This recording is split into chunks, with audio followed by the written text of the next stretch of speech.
ओम नमो भगवते वासुदेवाय नमः। आप सभी का मेरे YouTube चैनल भक्ति सागर में पुनः स्वागत है। आज के अपने इस वीडियो में हम कार्तिक मास के चतुर्थ अध्याय का महात्म्य स्मरण करेंगे तथा धरती माता की कहानी आरती सहित करेंगे। जो मेरे चैनल पर नए आए हैं उनसे पुनः प्रार्थना है, कार्तिक मास का पूर्ण पुण्य लाभ कमाने के लिए और हमसे जुड़े रहने के लिए कृपया मेरे चैनल को सब्सक्राइब अवश्य करें। वीडियो यदि पसंद आता है तो लाइक भी करें। आज हम कार्तिक मास में सुने जाने वाली धरती माता की कहानी सुनेंगे।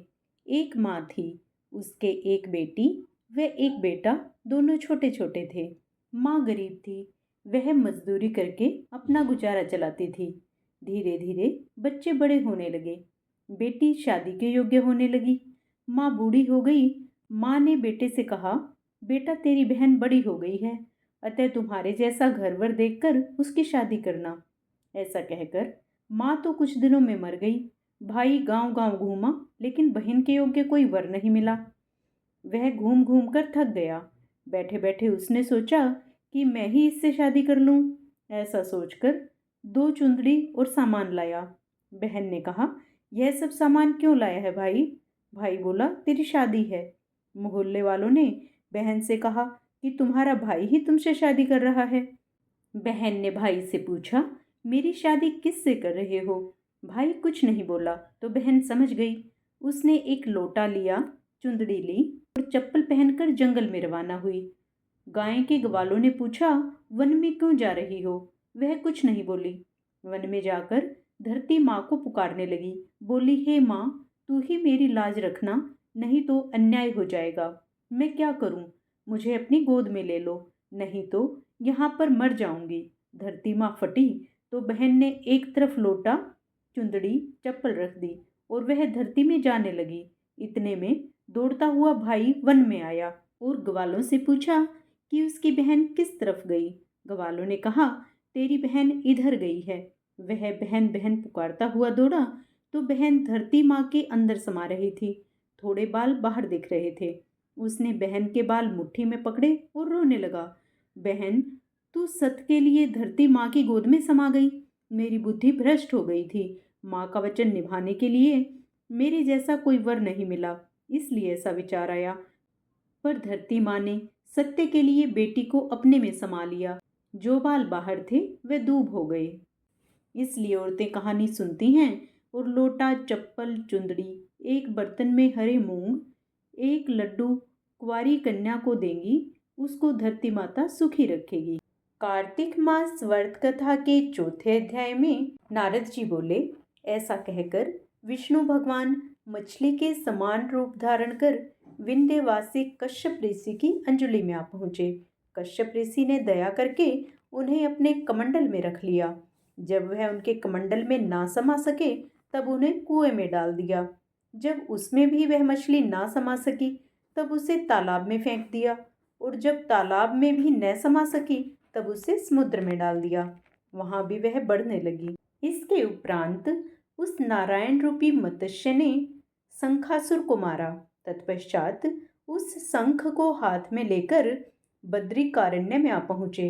बद्री नारायण में सब मुनियों को बुलाकर आज्ञा दी। विष्णु ने कहा, पानी में इधर उधर फैले हुए वेदों को ढूंढो। शीघ्र ही आप लोग रहस्य युक्त वेदों को जल से निकालकर शीघ्र मेरे पास ले आओ।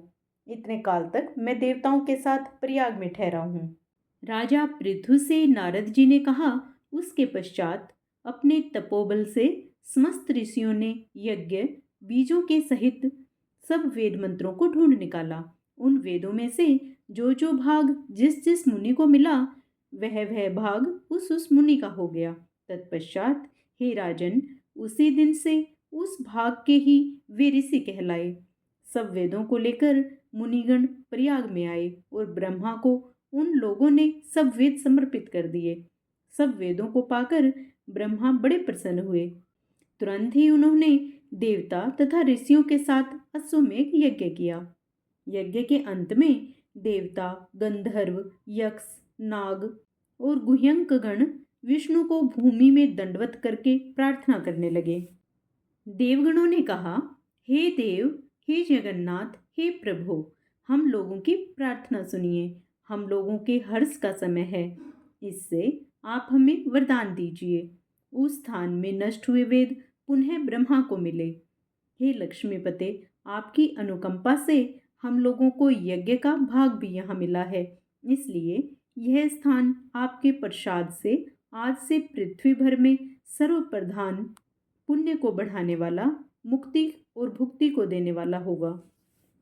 ब्रह्म हत्यादिक महान पापों का नाश करने वाला आज का यह समय भी परम पवित्र और अक्षय फलदाता हो, ऐसा वरदान हम लोगों को दीजिए।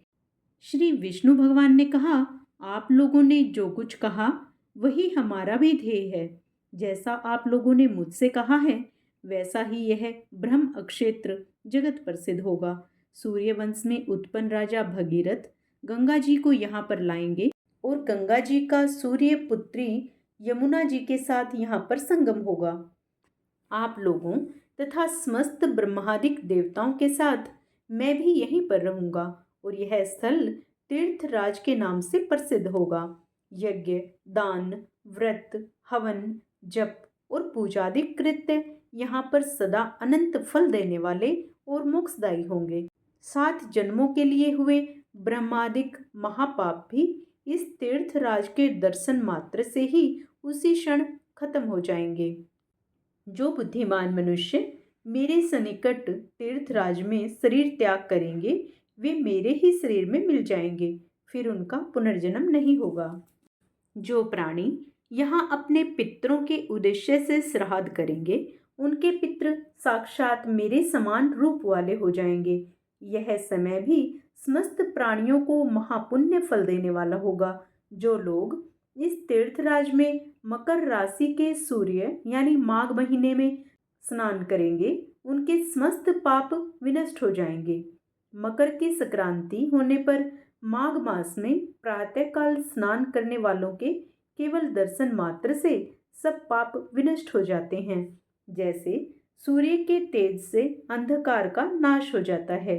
माघ के महीने में मकर की संक्रांति के होने पर स्नान करने वाले प्राणियों को मैं सालोक्य, सामीप्य, सारूप्य इन तीनों मुक्तियों को प्रदान करता हूँ, अर्थात अपना लोक, अपने समक्ष और अपना सा रूप प्रदान करता हूँ। हे मुनिवर, आप लोग मेरे शब्दों को सुनिए।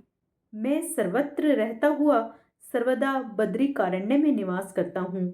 अन्यत्र सैकड़ों वर्ष तप करने पर जो फल प्राप्त होता है वही फल यहाँ एक दिन में मिल जाएगा।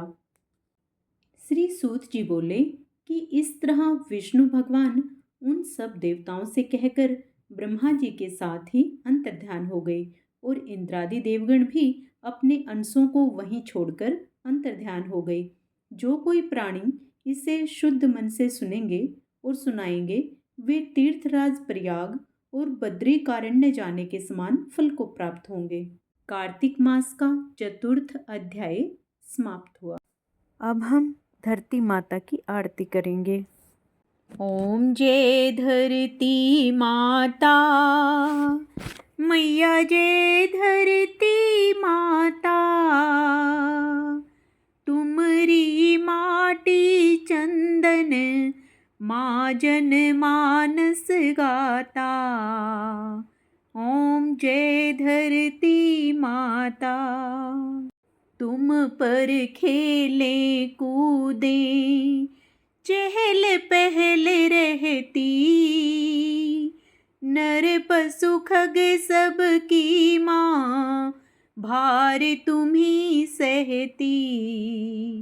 ओम जय धरती माता, चीर कलेजा तेरा कृषक अन्न उपजाए,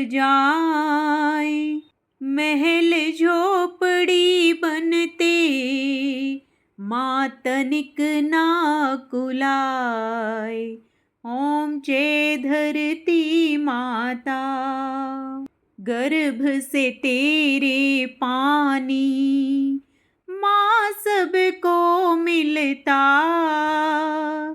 सूर्य नमन जब करता, पुष्प तभी खिलता। ओम जय धरती माता। वायु वेग से चलती, नित धूल धुआं हर से। अग्नि ताप तुम सहती, बरखा खूब बरसे। ओम जय धरती माता। स्वर्ण रजत की देवी, माँ हीरे तुम देती। नहीं अपेक्षा करती, ना ही कुछ लेती। ओम जय धरती माता। नदियाँ भू पर खेले, वृक्ष सदा हैं उगते। मठ मंदिर हैं तुम पर, शंख जहाँ बजते। ओम जय धरती माता। जन्म सभी का माता, धरती पर होवे। उसको शरण में लेती, जो जीवन खोवे। ओम जय धरती माता। ऋषि मुनि निज मानव, तुम पर यज्ञ करें। धरा भूमि भू वसुधा, माँ कितने नाम तेरे।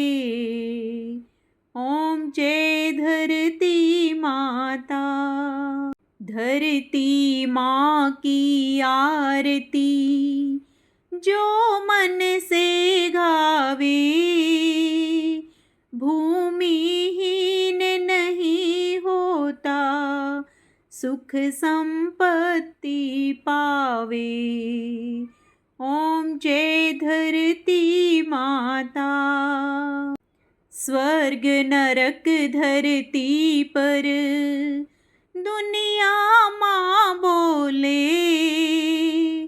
करूँ याचना तेरी, माँ साधक मन डोले। ओम जय धरती माता। मैया जय धरती माता। धरती माता की जय हो।